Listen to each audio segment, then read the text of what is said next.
name's Markeo, I am 18 and I was a part of the school strike for climate last year. Please pay the ransom.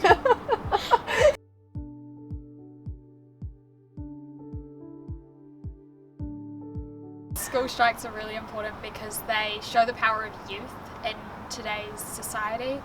They are also just a great way to encourage action from the government, both in New Zealand and around the rest of the world, and show them that youth aren't just going to sit there and accept whatever the government do. We are going to stand up for what we want and for the environment and to save our future.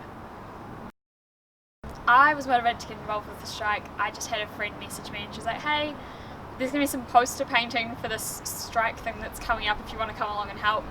Turned up and it turned out it was actually a full-blown meeting, and kind of got roped in from there. Did a couple of interviews, had to learn a lot about climate change, and yeah. Our main goal is that we want the government to wake up and listen to what we're saying about climate change and to really implement policies that are legally enforceable and are actually going to make a difference. That very first meeting I went to, we organised the first strike in a very short period of time. So we had our first meeting, there were about 8 of us I think turned up.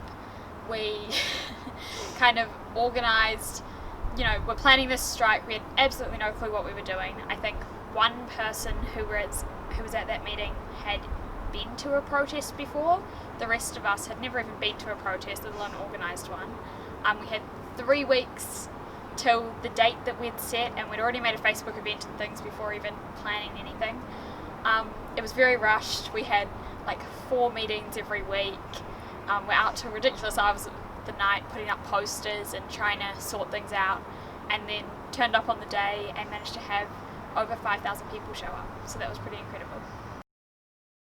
The strikes themselves are really exciting because you put so much of your effort and your time into, creating this massive protest that obviously we all felt really strongly about what we were protesting for, for the climate, and to kind of make sure that our futures were going to be the most environmentally safe that they could be. And you never know until the day how many people are going to turn up. So for the very first one, we were like, oh, maybe we'll get like 50, 100 people, we'll stand there, wave some signs around for a bit. We had some speakers coming, and then we'll all go home. And we had 5,000. The second one we had about 3,000 people, and then the third one we got told we were estimating for about 5,000. Police told us we were going to get maximum 3,000, and we ended up having 80,000 people show up in Auckland. And the emotional roller coaster that you go on when you're waiting, and there's the first 20 people show up and you're like, oh yeah, maybe this is it. Then another 20 people show up and you're like, oh yeah, and then all of a sudden there's this wave of people coming into Aotea Square.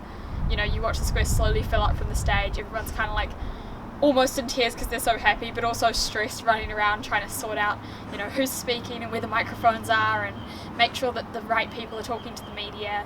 So it's really stressful, but it's also one of the most amazing experiences I've ever had.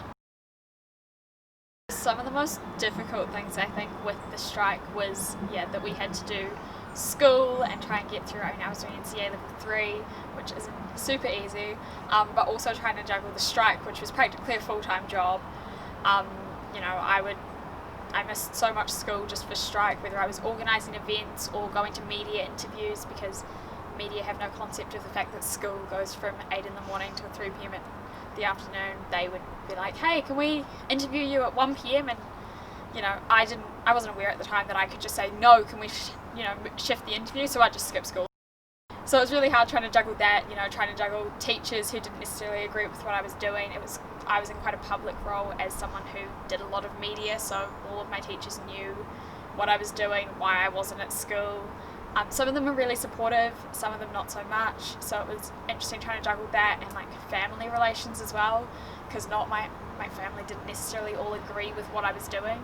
So trying to deal with, going to every single family event I went to, someone would bring it up and I'd be like, oh, I just wanted to have a break from politics for a little bit. It kind of really took over my entire life. And if someone asked me to describe 2019 in one word, it would just be the school strikes, because that's pretty much all I did. Being involved with the strike, I think, has influenced my life a lot. So I'm on a gap year this year working, and was meant to do some travel and some volunteering, but COVID-19 has kind of put that to a stop. But it has influenced my life a lot in the way that I see other things, I learnt a lot from being an organiser, you know, how to organise large events, how to deal with conflict that came up within the team, how to, you know, help guide people and how to educate people about things to do with the climate and politics. A lot of just learning about, you know, the government, how it works, how policies are written, things, you know, how climate change works as a whole. I think I learnt a lot, and it's really influenced the way that I like to see things and how I act.